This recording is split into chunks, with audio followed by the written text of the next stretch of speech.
Hi guys, welcome to Warming Up. I am here with the one, the only Rasmus Højgaard and Nicolai Højgaard. Twins on the show for the first time in Warming Up history.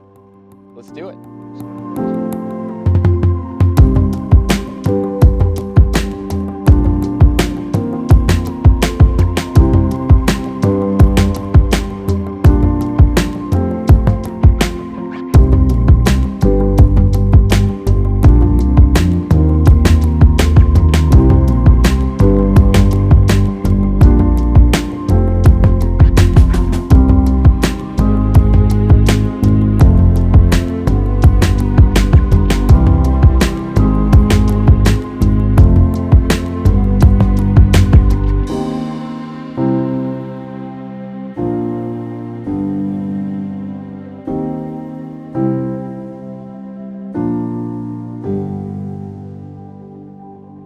How do I tell you two apart? What's the secret? Well, today, Chubby one is Ras. no, I was gonna say Nicolai's trying to grow somewhat of a beard at the moment. Oh yeah. Well, I'm trying to. does one of you grow a better beard than the other? Not really. We would like to, but it's not really happening. Well, I think as long as you don't both have it at the same stage at the same time, then we should be fine. We're getting closer to it now. Ras just got a haircut. He used to have like a long flow. Yeah. Now he's turning into a little almost like a quarter-life crisis haircut. So, I know, you guys are getting old. You turn 24 next week. yeah. Life comes at you fast. Rasmus, do you remember I interviewed you when you were, you had just won on the European tour for the first time. Yeah. You were like 19. It was like one of your first Zoom call interviews. Yeah. You might not remember it, but I do remember. Yeah. All right, boys, today what I want you to do is take me through your warm-up process. We'll hit a few balls, we'll talk about golf, and yeah, where would you start? I guess, Nicolai, I'll start with you. Like, what is the first club you pull out of the bag? What are you holding in your hand? My lubber. 60 degree? 60 degree. So, yeah, normally I get on the range. If this was a pre-round warm-up, Yeah, I would have already been to the putting green, chipping green, and walk over here. So I'm already warm. up. And would you have gone to the gym in the morning beforehand, or what? Yeah.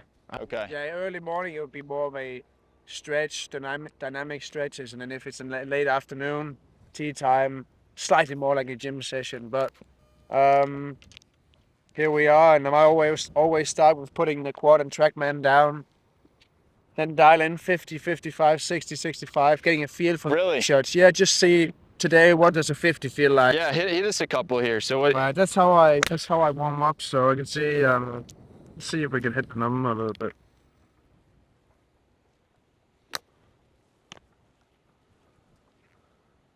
So you'll start by trying to hit some specific yardages. Yeah, just trying to get a feel for what does a 50 feel today, and Yeah. sometimes the swing feels a little bit different, just to get a feel for it. All right, how'd you do? That was 48. 48. That's pretty good. That's 2 yards. I always, when I do wedges and we practice wedges, we always have like a 2-meter buffer on each side. So that should be fine. If it was 52, it would be fine. About 53, no way. Back to the drawing board. You know, on the course should be all right with it, but practicing, you try to be perfect. So Yeah. I'm gonna try to make it hard in practice. So yeah, if we go up 55. Well, 55. That's a winner. Rasmus, who throws around more weight in the gym? be honest. Be honest. I think it depends on what we're doing in the gym. Okay, give me some examples. Okay, I'm not gonna try and make any excuses here. It sounds like That's a good way to start an excuse. It is, yeah. Now I've had issues the last couple of years with shoulders and stuff, so I'd say I've got stronger legs than Nicolai, but upper body I can't keep up with him. All right. I think that's a fair assessment there. 57. That's within your 2 yards. Yeah. Do you guys, are you guys doing meters or yards? Meters. Meters. Yeah, you know. Just the European. Oh, so when I'm saying you're hitting at 55 yards, you're hitting at 55 meters, which Yeah, is meters, yeah. oof, troubling. 61 yards or something. Yeah. So your caddies then all have to know meters. They do. I mean, for them, I don't think it's that. It's not very. You know, it's just a number for them more than anything. Yeah. You know, it's you know, if we were to go out now and just only look at yards, you know, we will, you know, that would be very tricky for us. But because it's meters, everything seems so easy. Like we know exactly what a 9-9 is in meters. If it's yards, we have to do a little bit of math there, which. Yeah. I think for both of us, we always have this thing when we turn up to an event, we would, you know, go through every iron and kind of have a feel for what does the spin match the last couple of weeks, or does it look a bit stronger on the flight or whatever, just to check the basic stuff, you know, spin, launch, and, you know, carry, just to see if is something looking a bit different than usual. So we're always trying to calibrate whatever the yards might be. Your dad's a pilot, is that right? Yeah. And so I was reading that, you know, he's always got a checklist of things that he has to go through pre-flight. And is that kind of the way you guys think about your golf swings?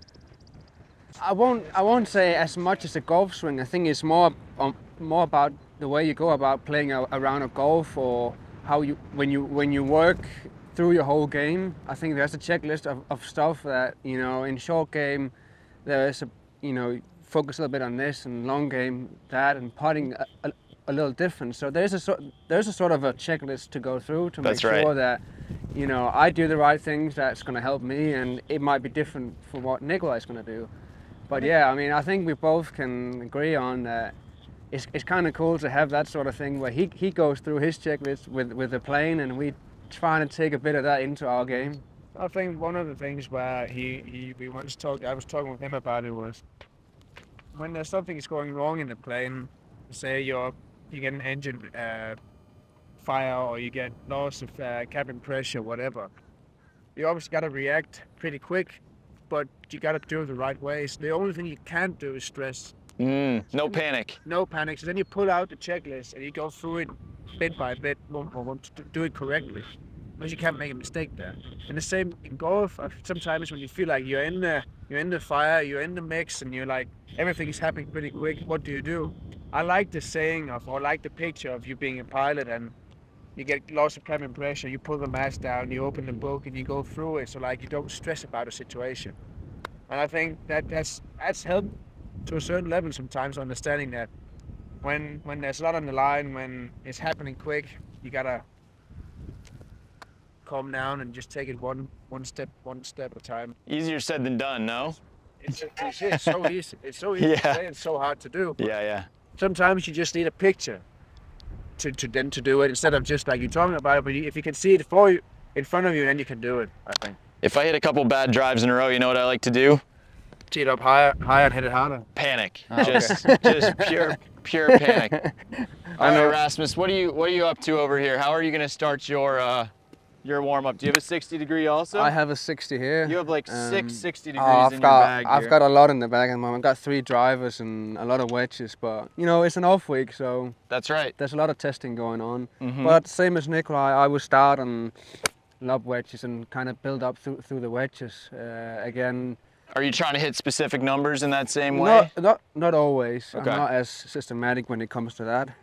I like to see what I would call a smooth one. What that looks like is probably about 75, and then what is a full one, you know, it will be different in the morning and in the afternoon. So and then just slowly build it up through the bag. All right, yeah, hit us a couple here. So Nicolai, are you more like a technician and Rasmus is more like an artist? Is that fair, or probably too neat? Did he just call himself Rasmus the artist? Well, I was I didn't say not his words yet, No, but he was working his way there. All I right. could tell. I didn't. say Interesting enough. Yeah, I'm probably a little bit more technical than Rasmus. Yeah. Like, you know, if you're chasing numbers and he's chasing field, this is good actually, because mean, you can just- hit him with your divot every single time. Yeah, He's a so- little downwind of you. I Just a mean, little bit, Ras, come down on Just it. think about what Nicolai does with the shoelaces. You know, Oh, yeah. There's gotta be a lot of different We stuff do need going to on kind of get over into there, this so- a little bit. If you guys can get a little close shot of the shoelaces. Yours are a little more traditional. Also, Are you zooming in over there now? Still, Well, I laced mean, up pretty tight. I've done 3 here, but it's still very long. If but, that's 3, you how know, many this knots is do you think? I did 5 this morning. Okay, 5. but it's not the same thing every time. No, where but you're like- these ones are shorter than the white shoes actually. So it's It you know, depends on shoelace length. it does. It changes at times. Yeah. It goes from everywhere from 4 to about 9. There's a kicker in the NFL where there was a clip that was going viral where he had to put his helmet on just right, and he couldn't go out and kick until he had his hair correctly so that he could put his helmet on so that he could go out. So you might be kind of working your way towards that. You got to find your ways to do it. It's like some people take the left sock on first before the right one, or the left shoe, or whatever. I'm not that deep into it yet, but it's gotta be the same. You see how exactly the same these are. Yeah. It's all about the details. I like how you say I'm not that deep into it yet. There's room for improvement. It's he's all on his it's way. all in the details out there. He's on Oh, his boy. way, man.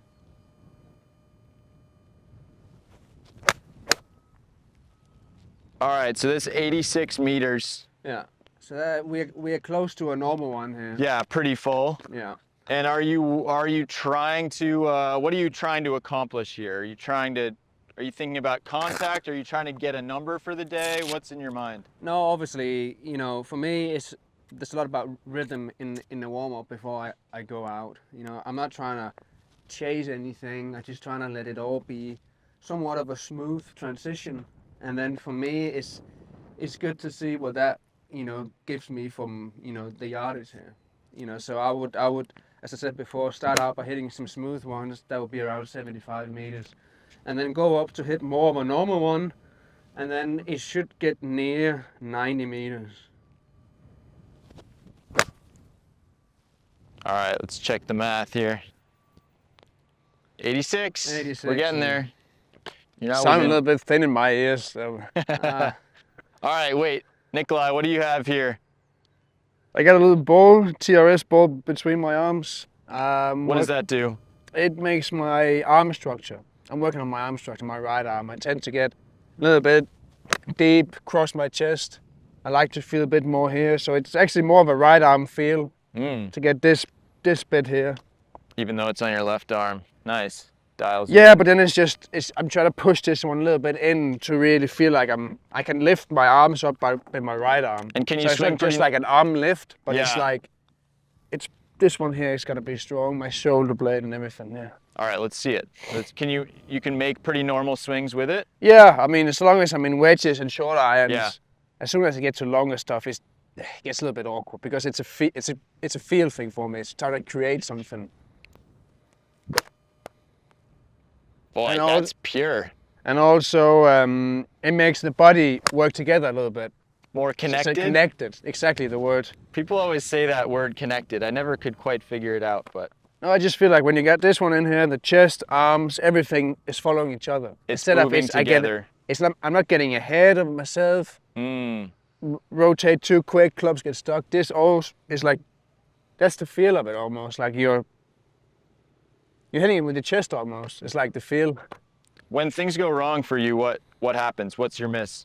I get a little, typically it's a weak right miss with wedges and irons. As you get a little bit quick, get a little stuck here. And low, pull a little bit, and then I slide into the ball. So today, obviously, it's so windy here. It's Yeah. easy to start doing this a little bit. So I'm trying to get away from ball flight too much, but then do the right swing move instead. Yeah. What do you have to adjust mentally when you have a range session like into the wind? Because it can be very demoralizing. I mean, I love practicing into a wind, but when it's this strong, you just gotta go internal. And what is it you're trying to achieve with your swing on this range session? If you're trying to achieve a ball flight, it's probably not the time to really start grinding, but you gotta go out and grind a little bit. And for me, it's just a arm structure, the body movement, and then I feel like I've done my bit on the range. And I'd rather go out on the course this wind than trying to play with a few different shots. And all right, so that's what I'm. Maybe we'll get there, but it's a different segment, unfortunately. All right, what's the next golf club up in your? Oh, you've already moved on. I'm moving up to my 56 actually. And are you trying to hit numbers at all while you've got your TRS ball? Yeah, it would be around like 90, 95, 100, just under a full one. That's 95 So it feels like a three-quarter. Right. I always like to think Tommy Fleetwood. I love the way he hits the shots to this finish. Yes. So I feel like when I'm a little bit off as well in my game, we always work on the Tommy finish because that just feels like you gotta be connected to here. So that's what I'm. It's a little shout out to Tommy there. That's great, Tommy. You're an inspiration. I was with our old colleague Luke, and he was asking Tommy, you know, what are you practicing your kind of hold off finish there for? And Tommy was like, what do you mean? That's just how I hit all my shots. Yeah. I was like, oh. I love his game. It's a thing of beauty. It is, and I always think about that when I'm a little bit off, a little bit quick. But Tommy Fleetwood. Tommy Fleetwood finish. What do you think about that, Ras? Oh, I like it. For me as well, it's a good way of getting, you know, the core to work a bit harder sometimes. So yeah. What's the first time you guys knew you were good at golf? And did it happen at the same time? So when we were 10 years old, I think, we entered our first tournament, not knowing like what's the level of golf in Denmark at that time. Mm-hmm. So we played this Danish championship for our age, so under 12, and we turned up with these junior clubs, and everyone turned up with Titleist clubs, and they all looked so good, and we were like, we don't belong here. And then we ended up finishing one and two. Yeah. Who was one and who was two? Have a guess. 1, 2. It should have been like that though. No, it's just other way around. Other way around, yeah. I ended up 4-putting 18, so I should have won. So you 4-putted 18 in your first tournament to lose to your twin brother. Yeah. I was leading. There wasn't much conversation in the car. I was winning that one, and then I ended up making the double bogey in the last to lose. You said he's got a little bit more of a temper. Maybe it all kind of originates back to that 1 4-putt. How do you deal with that as a 10-year-old? Can't remember. No. I literally can't remember what happened. You blocked it out. I think it came from other sports as well, handball more than anything, the anger. But in golf, it's such a mental game, and you get so frustrated about, you hit a decent shot, but it's not good enough. Like kind of that perfectionist mindset all the time where you want to be perfect, but you probably never will be. There's never been anyone who's Tiger's too close to be perfect. And he had a temper. I think you gotta have a temper to be good. You gotta be a little bit. Listen up, kids. You gotta have a temper. You just gotta learn to control it. Yeah. Interesting. So then you were 10. You knew something. Then you got real golf clubs and you really started beating the doors off people. Well, I don't know about that, but from there on we started playing more tournaments, and you know, we really started loving golf. From there on, played. You know, the funny thing is, our parents used to have the local pro shop at our local golf club there. So you know, for us, every summer we would go out there when they open it, and then we'll be there until it got dark the whole summer. That's amazing. That was the dream for us. Wait, your parents worked there? Yeah. They owned the shop? They owned the shop. Amazing. So it was pretty cool for us. You know, I think that was a big help. Yeah, growing up on a golf course. Exactly. And did you always like it? Yeah, I mean, it started when our dad brought us to the golf club when we were maybe 4 or 5 years old. But you don't know much about it back then. But you know, slowly we started taking lessons from when we were about 8. You know, with you know, boys and girls at our same age. Yeah. And then from there it just started. But we always had handball as a winter sport and golf as a summer sport. Got it.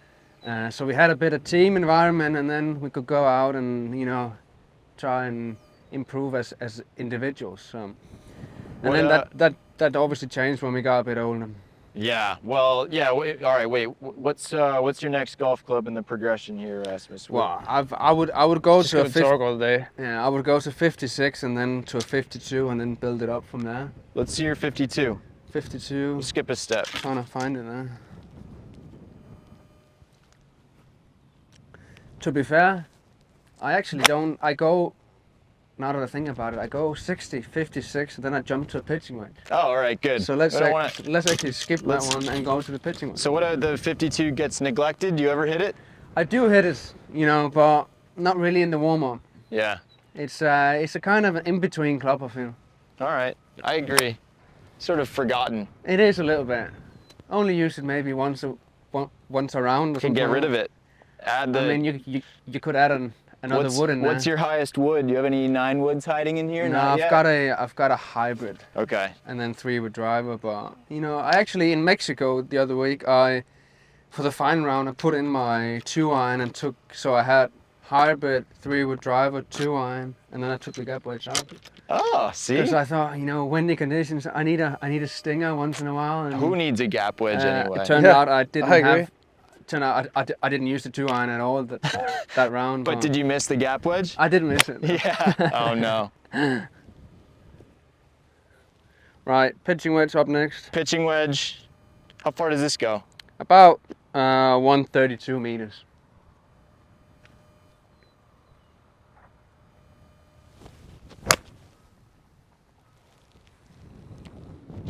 So did you guys have any competition growing up? We did. Yeah. Yeah, I mean we've got a few close friends back in Denmark who we used to battle with all the time. Yeah. Both of them are not playing that much golf anymore, but as amateurs we had a lot of good, tournaments fighting them. Who were they? So it's actually another guy called Rasmus who's a very close friend. He was very, very good as a junior. He was one of them that we fought a lot in the Danish championship for our age. Fought like on the course or like did Well, it ever come to? Well, you should probably ask Nicolai, about those championships there, because I don't think I think we played 4 or 5 of them, and he never managed to win any of them. Oh no. Nicolai, is this true? It is, but I mean, I'm not a bully at any time, so I don't say that stuff just to get extra credit and Just stuff. to get a rise out of your Yeah. brother? It just didn't happen. It It seems, never really happened. it seems like there's a bit of a push-pull like throughout your guys' career. Yeah. One guy goes and wins a big junior event. The other guy goes and wins just as big a junior event. And then same, turning pro, winning. I mean, We've never really had situations where we both played very well at the same time. No. maybe it's happening right now. Hopefully. Why is that? Why can't you both play at the same? Is there some sort of shared power that you kind of? It's like a zero-sum game. Yeah, I don't know. We've actually thought, discussed it quite a bit. Like how can it be that, during the amateur years, I would have a good year. The next year Nicolai would be very, very good, and then sort of just changing all the time and. Did it for each other. We just want you can have that one. You can have that. Well, yeah. Is it like Wow. a generosity thing, or is it more like a jealousy and competitiveness thing? Like, I've got to one-up. I him think now. it's to be fair, I think it's been quite healthy for us in a Yeah. way that when one of us is doing well, the other one is eager to come out and play well, and I think Yeah. that's sort of been a good thing for us to be a little bit more sharper when the other one is on his game. It's Yeah. frustrating to see that when Nicolai is on, and I'm not, I'm happy that he's playing well, but I really want to play well as well. So it's that balance there, and I think that's helping us. Yeah. More Well, than and all jokes aside, you guys do seem incredibly supportive of each other. Is that fair to We've say? learned to Learn to deal with it. to deal with that. Yeah. You've learned to deal with it? Yeah, I mean, when we were younger, we were fighting and couldn't speak sometimes for days. But For days. Yeah. and fighting, but we always had one rule: the person who played the best the given day or won the event or whatever it was, had the front seat back home. So And, even worse, you're mad and you're in the back seat. Exactly. I remember there's a story. I won an event, and I go in the front seat, and Ras goes in the back, and he says to me, "Nico, don't you think that you got the throne now or whatever, something like that?" And I was like, "All right, Ras." Wow. Like he was so pissed, and I won in the playoff. Obviously, very immature at the time. So no, it's good. We learned to deal with it. Our parents have been great. It must have been very tough for them. Yeah. I mean, we've never really spoken a lot with them about it. To be fair, it's never been something that, as I remember, we've spoken a lot about. But they've dealt with it very good, and yeah. It's hard. It's a hard one because who do you go up to first? The guy that's done well or the guy that's not done well? Right. So that's Consolation exactly. or it's excitement. Yeah. well, yeah, Are you happy for each other when you do well? yeah. Yeah. I just That got was on Nico purpose, stiff in that was my on face. purpose, by the way. It's like you better say that. Although Nicolai stayed pretty silent to that question. Yeah, but so- that's If- you know. what was the question again? I was just focusing on my craft, on my craft. Rasmus has only hit about 4 He's shots he's over just there, talking all day. but- Yeah. What was the Are question? you happy for your brother when he plays well? I am. I definitely am. Like, it's been cool to see him play well the last year. Yeah. In a year where I haven't felt like I played well, and then still wanted to see him play well and succeed. And yeah, it was cool to be in Ireland watching that one up close. In Ireland, were you the only one in the crowd rooting for your brother? We were a few friends out actually. Yeah. We had some friends from Denmark. Four guys came over, and I had a close friend in the back for a week, and then we went out to watch, and yeah, we were literally the only ones celebrating. When he held that bunker shot the on only 17, 6 people I could hear out there. Yeah. like on 17 when he held the bunker shot, I was so mad when he pulled a sandwich, a gap wedge from the fairway in the bunker. Again, because it's the gap wedge there. And You should have left it at home. and it was such an easy shot, and I thought, if you get a lie in the bunker, it's okay. But when will you ever get a lie on the 71st hole of the tournament? Right. And he ended up holding it, and we were like, and then yeah, it was cool. It was a cool moment, and yeah, he had a great season. We both finished second on the rankings back to Rory 2 years in a row, which were quite interesting. Obviously, he's one of our heroes, so it's been yeah, it's been pretty cool. Is he a friend of yours now? In Yeah. addition to a hero? Or is that sort of weird to even say? I don't know if you can call it a friend. I mean, after Rome, he's been great to us, and it's sometimes there's that saying that you're not supposed to meet your heroes. Don't meet because- your heroes. Yeah. Exactly, but we've been very lucky. He's been absolutely great to us, and there's always some fun stories. This one was some players last year. So we turned 23. I had lunch with just Rose, Tommy, and Rory. And Rory came over and clapped me on the shoulder. "Hey Nico, happy birthday." When I was 23, I was world number 1. I had won 2 majors. Come on. And I was like, all right, back to work. I loved that. It was pretty cool. And it probably shows that you got a relationship for him to come and say that. So it's been great. That's great. So the next thing we want to do is have more Sunday battles. Yeah. Yeah. Yeah. All right. So next week at the Players, he's gonna Yeah. come tap you on the shoulder and say, "All right." Probably It's say nice that to again. hear When I was 24. Yeah. I think he picked up a couple more majors when he was 24. So. Yeah. What club are you hitting here, Nico? I got a 7-iron right now, actually. Okay. Just work a little bit, flight it down. A little softy there. Boy, that's a nice strike. 158. Little softy. Mm-hmm. Yeah. What's your ball flight? What's your preferred shot shape? I'd love to hit a little fade, but I always end up drawing the ball. When I'm under pressure, I always draw the ball, but Interesting. I'm working hard on getting this bit up so I can go a bit more straight on the ball so I can hit a little fade. Are you trying to get a little steeper? Is that partly what that structure does, or steeper I wouldn't is say not I get quite right? steeper, actually. I just get the club more in front of me all the time. Okay. So instead I feel like I get stuck here too many times, if I can get the club a bit more in front of myself, I can just turn on the golf ball and keep the face a bit more still through the ball. So that's my goal, to keep it more straight, maybe a little bit left to right, and I feel like I'm onto something right now in my practice and game with that little fade, but when it matters the most, I tend to hit a little draw. I was gonna say, yeah, then if we were here and I said you needed to hit this green or you can never play golf again, Yeah. you would hit a little draw. Yeah. Yeah, you I would would. just, so funny how that works. And it's like I'm pushing myself when we practice on the golf course. Keep hitting it, keep working on that shot. Yeah, hit the cut. But then you get in a situation, you're like, but now I actually gotta hit the green. You gotta do it. Okay, it's okay to switch on and hit the draw, but this year my approach game has been pretty solid so far, and I feel like it's because I'm working more to neutralizing the flight a little bit more and have more options. So it's not just that when you got that right flag and you're playing a draw, you never hit it close. Right. Almost. Right. So I would just like to be able to get it to the corners a little bit more at time, especially with the short irons. So. Well, and even if if you were just hitting a draw all the time, it probably turns more into a hook over time It too, does, right? especially in my practice. We found out over the years, even with my former coach Thomas, we were really working hard on hitting fades with the driver of the tee on the range, because then we know when we get to the golf course, it might be a little draw.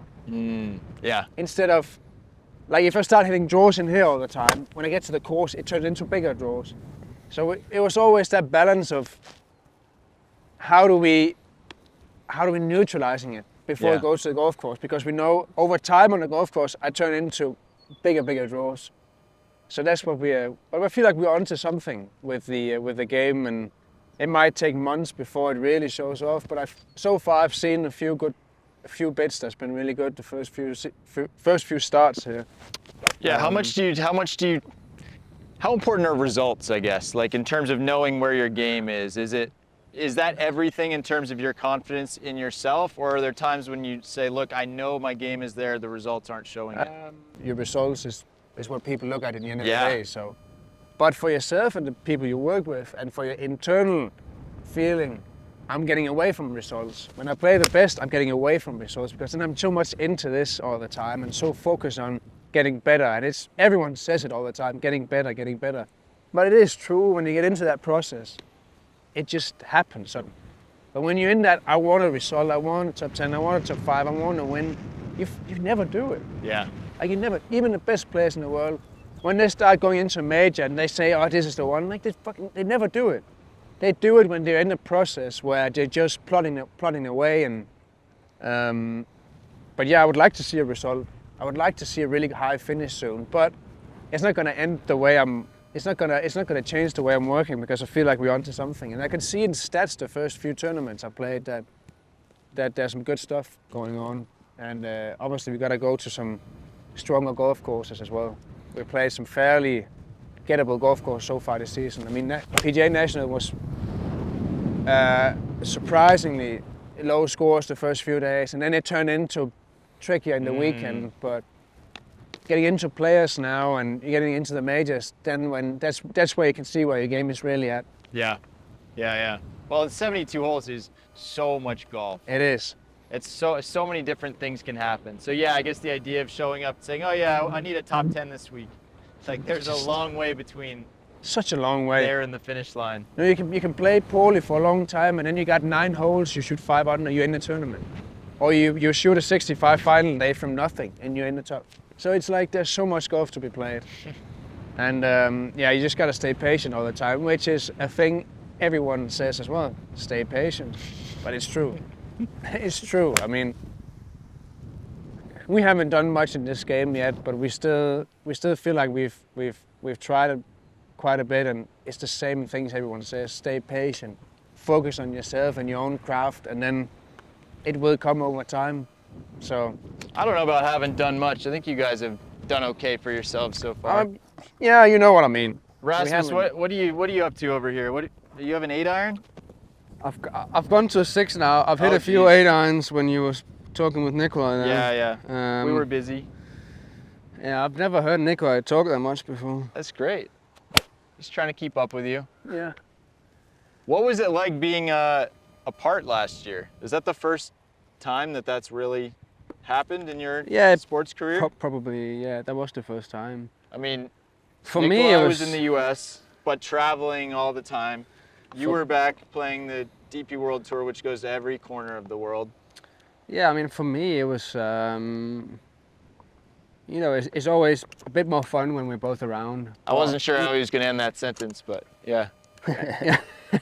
No, so for me, I still had a lot of, you know, good friends and Danish guys around me playing, you know, in Europe. So it still for me was, you know, I had everyone around me that I needed, and I know for Nicolai he was a little bit more on his own over here, but you know, it was nice to get it done in Europe and then get over here, and then, you know, it's just there's some comfort with us both being around each other. Yeah. So, yeah. You know, and again, it's a little bit more fun to go out and practice together, have a few games. You know, I think ever since we played the same tournaments, we played practice rounds together pretty much every week to find out who's gonna pay for dinner. And so far, it's been very 50-50. Really? Winning. I've actually got it on my phone, to be fair. Do you? So Practice round tally? we agreed to let's keep track on our matches. Yeah. And I think the first 3 matches we played this year, we halved the match. That's like pretty good. It's weird. It's super weird, and it's always coming down to someone who birdies 18. Yeah. Right. So Because that, Ras might be one up actually. We played last I think week so too. in Mexico, and I think he's a Tuesday hero. So he made like A 9 Tuesday or hero. 10 Oh, birdies no. on a Tuesday. He's lashing back out. That's the thing about when you play Nicolai in practice round and you play well, he's always on about, oh, you're a Tuesday hero and this and that, and You can't win. exactly. He's Either he just, beats you or he's just being very. He's just being a little kid out now. He's being a little kid. No, he's about to be a big 24-year-old. What are you trying to do with your 6-iron? Feel old already. Well, for me, I'm gonna try. I'm not gonna try and hit full shots at the moment. I'm trying to keep it down to about 80%. What will feel as 80%, but then feel very much connected. Comes up again. Yeah. But trying to feel a bit more centered here, so there's not too much movement either way. I have a tendency of, you know, getting trapped back here, and that comes from, you know, going here in the backswing and then falling that way. So for me, I'm trying to, you know, feel like I'm staying here a little bit more. And you know, for me, that's a good feeling to have, and you know, try and see if I can, you know, be a little bit more consistent with that. Boy, it's a nice strike. So that's going like 180 meters Yeah. with 6. Yeah. All right, so when things are going wrong, what, you're swaying forward? When things are going swaying, wrong, but... you know, I lift it up too quick in the backswing. I get over here, and then from there, I'm dragging the club down, but then I'm falling this way. So there's a lot of.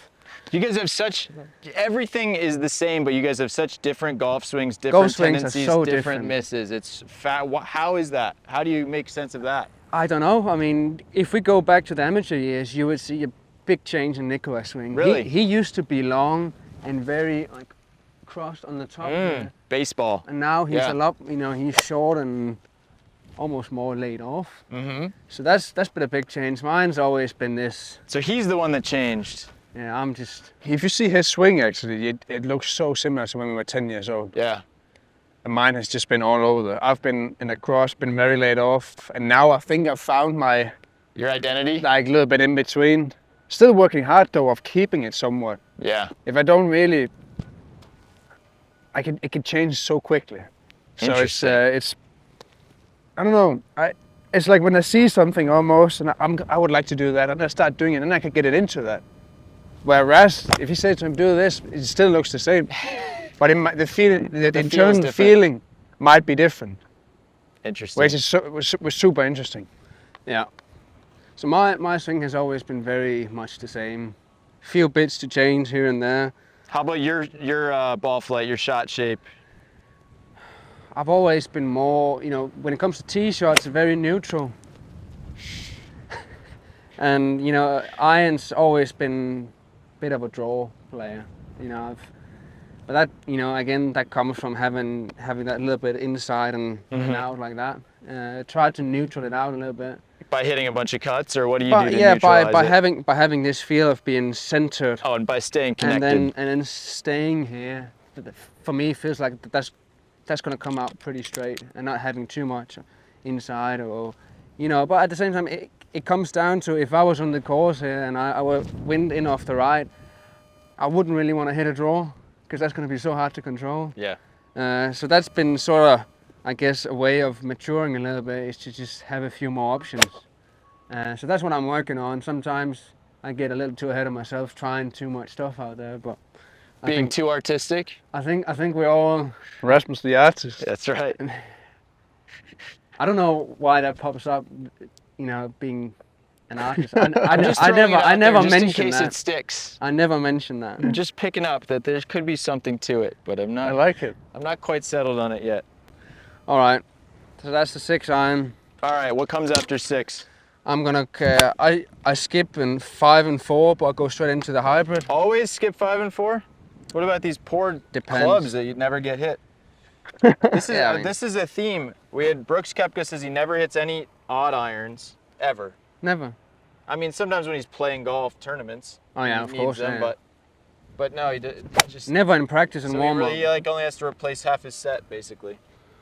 So you don't hit your gap wedge, you don't hit your 5 iron. No, I go into the hybrid. Hybrid is probably not the best club today in this wind here. So, if I want to hit it 175 meters, it's probably a good club. Yeah, hit it. So hit it 175. Your machine will show more. So, What, normally this would be about 220. Okay. Rasmus the 225. artist, you should hit it 130, 175 on the quad. Oh yeah, all right, let's see 175. You can hit a full one first if you want to kind of calibrate. 175.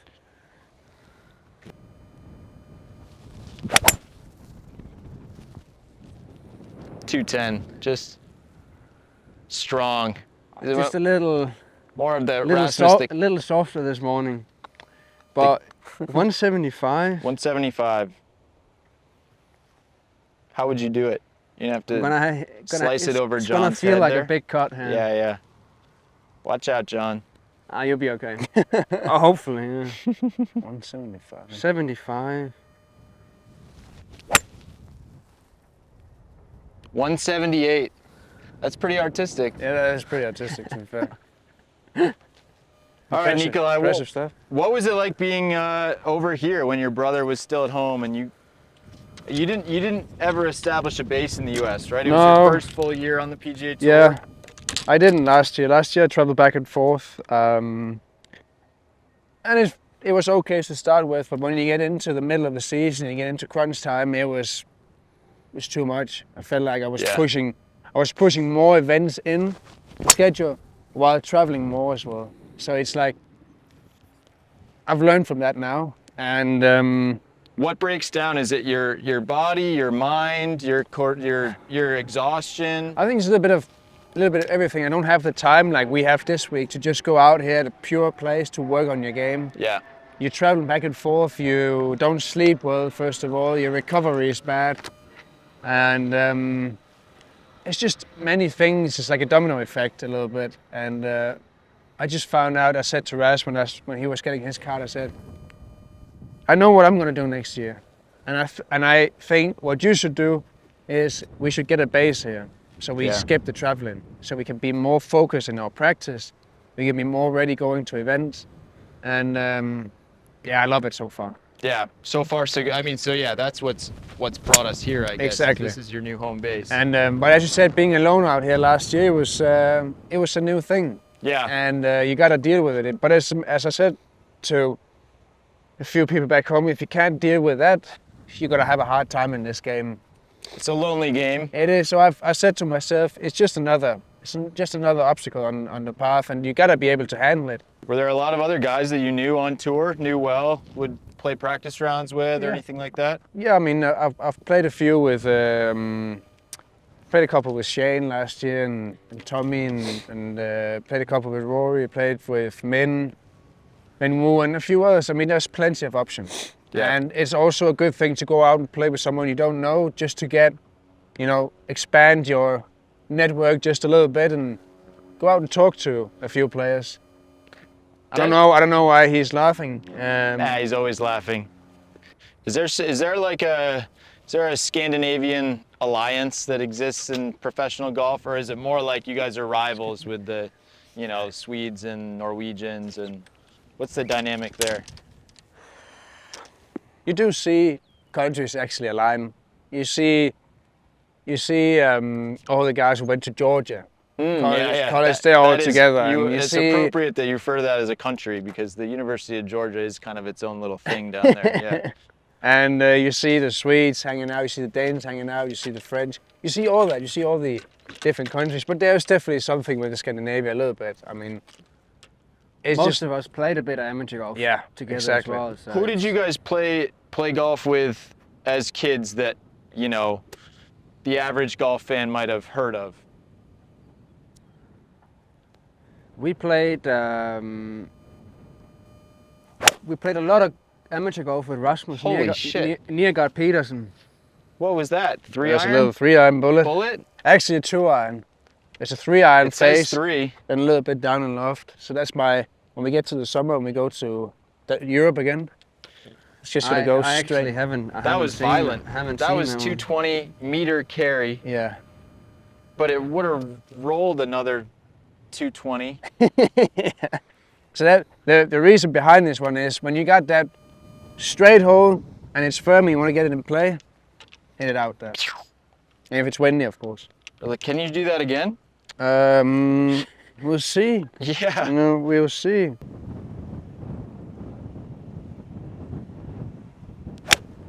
Oh yeah. So I mean that has to be pretty straight, and then the wind is. Oh, Just it has to ripping be. it Yeah, left. it has to be. Another. That's 219. Yeah. Same that is spin, sweet. ball speed similar. It's a really good club for windy conditions. Yeah. Like I wouldn't be comfortable going into a par 5 if I gotta get it up in the air. It is more of an off the tee club and Flat. yeah. What is your? Do you have a high wood in here? Like, if you were to hit one high and soft into a par 5.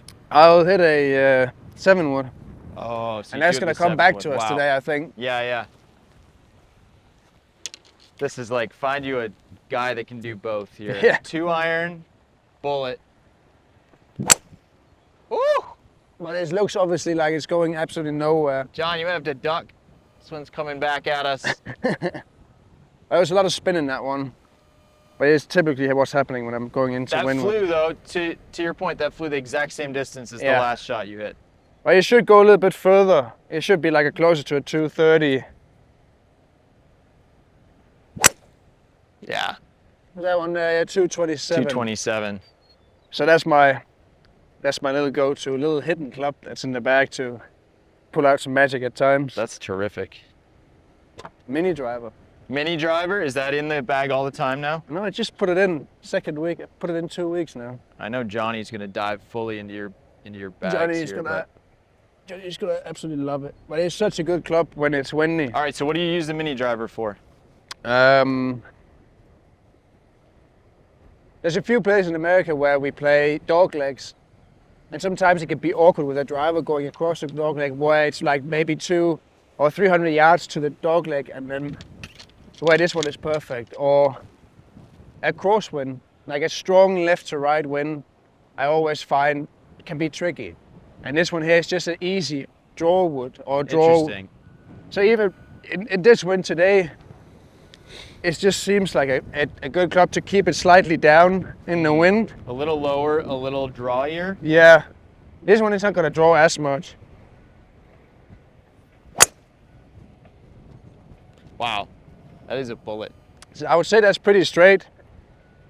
Yeah, just dropping a little right to left. Yeah. I like the way you say dog legs for some reason in that Danish accent. Really Dog makes you think legs. about the word. Dog. It's a funny word. DAWG. I've never thought Dog about it legs. so much. Dog legs. How do you say it? I don't know. I wouldn't think about it now. You wouldn't say it Dog now, would you? legs. Dog legs. I don't know. I'm never gonna say it again. No. Similar again. All right, how far is this gonna carry? That one's going a little left. I would say it should be like a 270 club, and if it's not breezy. So Ras, what's carry one thing wise. you? Yeah. 270. Yeah, meters. All right, so I'm gonna hit one now for you then.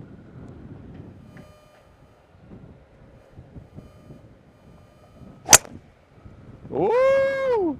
Yeah, it's true though. The 269. 260. Touche. Rasmus, what's one thing you like about your brother's game? I have to think. No, that's his approach game.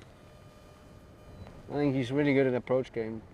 You know, if Nick could hit a few more fairways, I would take his driving. But you know, when he gets to the point where he hits a few more fairways, I'm gonna choose his driving because he's got a lot of distance and it looks effortless. Yeah. I mean, it doesn't look like he's chasing anything. Can you say that one more time? We'll send you a recording of that one. So yeah, let's see what this one. All right, here's the big dog. Then we'll see how Rasmus Let's see what we're gonna do here. Like a little softer one today in the wind.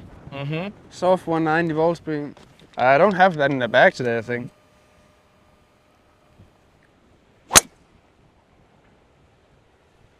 Wow. It went pretty straight. That is just on a string. I might need to do that more often next. I was gonna say, I am available for higher. Just come around. And if we hit, let's see if we got a little bit, like a little left to right, like I was talking about. Okay, a little slider. Yeah. It's going a little left to right. What do you mean you can't hit it straight? 2 for 2 from what I can see. Yeah, but yeah, true. We're on the range then. It should be the same thing, right? Let's see if we got a little bit higher higher ball speed.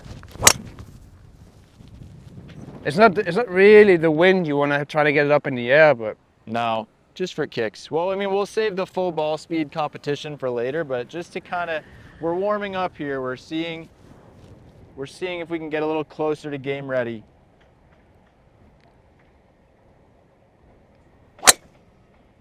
Wow. Look. What are you It's just, grunting at? 187. 187. This is a different ball game. I might get it. I should be able to get it over 90 today, especially when Ras starts to pump. Yeah. You take a breather. There's no need to come over here and look at my numbers now. Well, we don't have to focus on the numbers. It's more of an art over here. Oh, You know, that's going to be that a is thing from now completely on. bullshit. No. It's not about numbers. It's about finesse and. It is all about numbers. It is all about numbers. All right, Rasmus, what are you trying to do with this drive? I'm trying to get the ball speed up right now to get ready for the competition. Yeah. Yeah, but again, into the wind here, it's a little. I don't think you're gaining much from launching it though.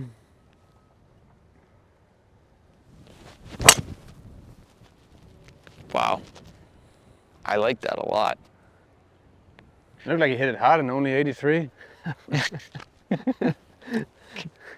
Do you guys ever get Imagine having to listen to that every day. For almost 24 years. Maybe last year was just the perfect year off. It was. It's probably why I play well, because I didn't have to listen to him. This is where the truth comes out, is once the ball speeds start climbing. Did you guys ever get in, I think I know the answer to this, in a lot of fist fights growing up? There was always a rule. We would never punch each other in the face. There was We've never done that. Just an unspoken rule? Yeah, just never punched each other in the face, but done a lot of other, stupid shit, but never punched each other in the face. That's good. For some reason. There's been a lot of driver competition. There's been a lot of situations where we both wanted to, but it's been a common rule that no, don't do that. Is there a tee shot in the world that you're the most scared of?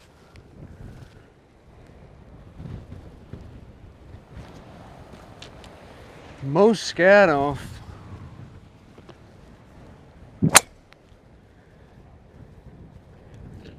Not sure. 18 at St. Andrews. 18 at St. Andrews. It's like it's To the be widest fair- tee-shot in the world, but you can only mess it up. Yeah. To be fair, That's like a I've 2-foot putt or only something. You can only mess it up. bad things can happen. I've only hit bad tee shots there, so it's true. You hit It's one the over widest even shot in the with world, but for some reason, one year at Dunhill, I hit it in the hotel and it came back But Really? and the other time I was 2 yards from OB left, so... I would actually say hole number 2 at PGA National is super awkward. But it's nowhere near up there with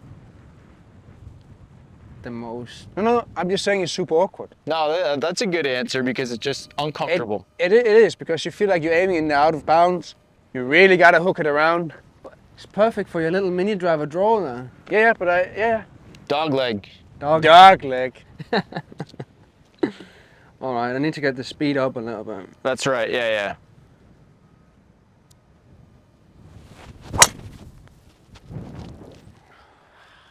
And when you're on the range beforehand, hey, there's no judgment happening here. You're hitting the shit out of the ball. When you're warming up driver before the round, how focused on the numbers will you be? I'm not focused on the numbers at all. No.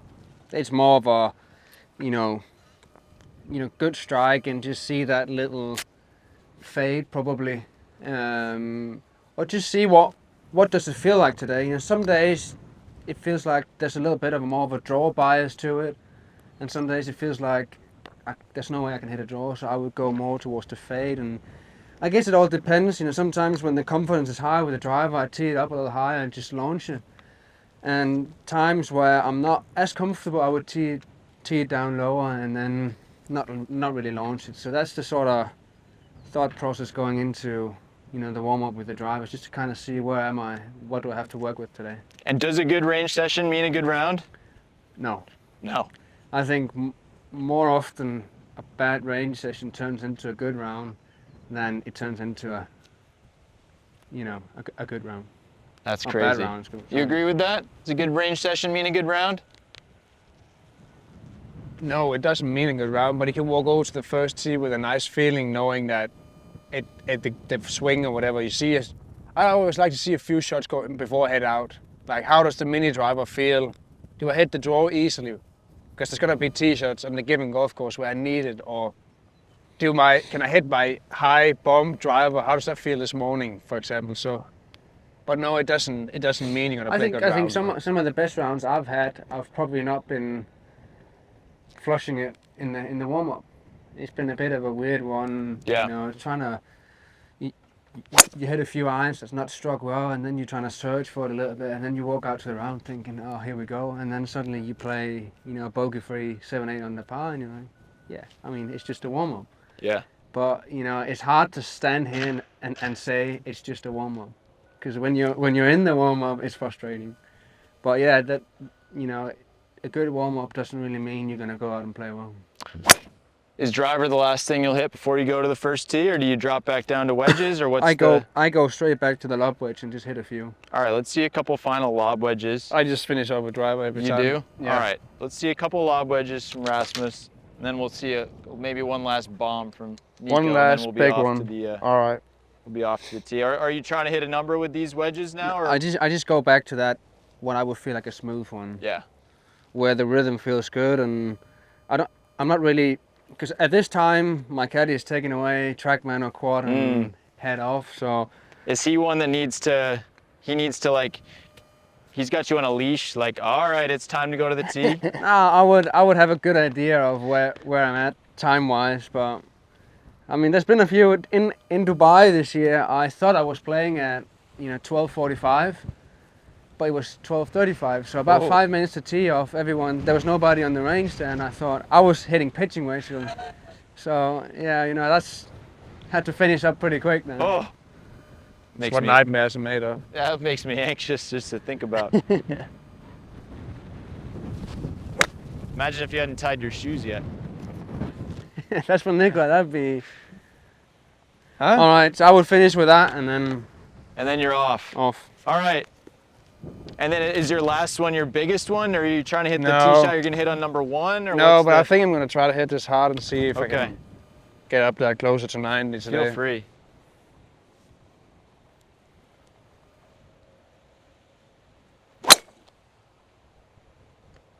Dead straight. 190. That means you're ready to go. That means I'm ready to go. Will you guys be aware of where each other is all the time in a given tournament if you're both playing? You always have a little scroll when you get in after the round, but Yeah. No, not really. I mean, we always see each other at the hotel or at lunch, or if we got different tea times. We always knows if he's playing well or not. But it's not important to us. It's not like we gotta check what the other shoots today, or shot today. But When you check each other's scores, do you start at the bottom and you scroll up? You start at the top and scroll down? it's a good mix actually at times. Well, the thing is, in the app you can point in your favorites, so All they right. would always be at the top. So Nicolai has earned favorite status. He has at the moment, yeah. At the moment. Be careful. Yeah. All right, well, boys, we're ready for it. Thanks for warming up with me.